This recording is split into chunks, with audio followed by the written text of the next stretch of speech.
योग दिनाच्या सर्वांना खूप शुभेच्छा देतो।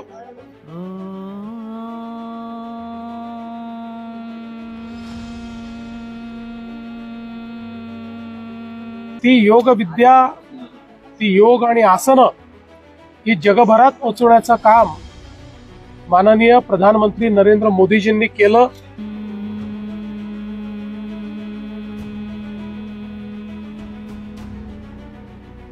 आमच्या वारकरी भगिनी आणि बंधूंसोबत एक कार्यक्रम या ठिकाणी भक्तियोगाचा आयोजित करण्यात आला।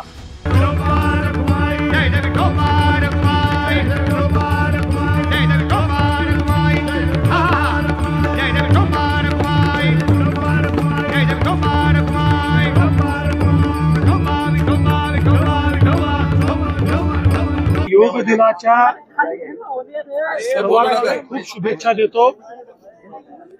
योग विद्या जी आपली प्राचीन संस्कृती आहे, जी आपली जीवन पद्धती आहे, ती योग विद्या, ती योग आणि आसनं ही जगभरात पोहोचवण्याचं काम माननीय प्रधानमंत्री नरेंद्र मोदीजींनी केलं।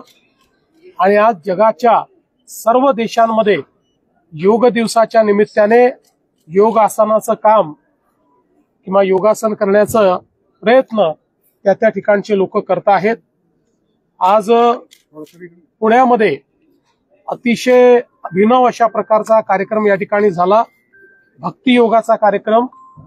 कारण आज योग दिनाच्या दिवशी आपल्या दोन्ही पालख्या, आपली वारी ही पुण्यामध्ये आलेली आहे आणि म्हणून आमच्या वारकरी भगिनी आणि बंधूंसोबत एक कार्यक्रम या ठिकाणी भक्तियोगाचा आयोजित करण्यात आला।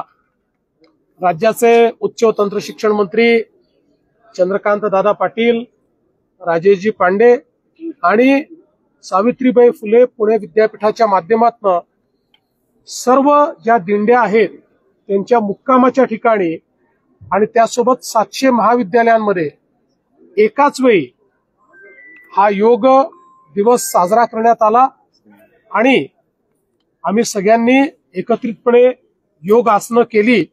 मला असं वाटतं अतिशय आनंद देणारा अशा प्रकारचा आजचा हा कार्यक्रम झालेला आहे। सोशल मीडियाच्या भाऊ गर्दीत विश्वासार्हतेने चकाकणारे नाव म्हणजे लेट्सअप मराठी। सगळ्यांना, सगळ्या नागरिकांना ती स्पीच, ती लेट्सअप वरील मुलाखती म्हणजे विचारांचा खजिना। त्यानंतरच्या निवडणुकीमध्ये मला सोडून गेले। बातम्या केवळ वस्तुस्थिती सांगणाऱ्या, न प्रोपगंडा, फक्त जनतेचा अजेंडा। क्योंकि आने वाला कल जाने वाला है, जाने वाला कल आने वाला है। राजकारण, मनोरंजन असो की क्रीडा क्षेत्र, महाराष्ट्राची स्पंदने संवेदनशीलतेने टिपणारे माध्यम म्हणजे लेट्सअप मराठी। जगासोबत एक पाऊल पुढे राहण्यासाठी लेट्सअपचे ॲप, सोशल मीडिया आणि वेबसाईट सोबत कनेक्टेड रहा।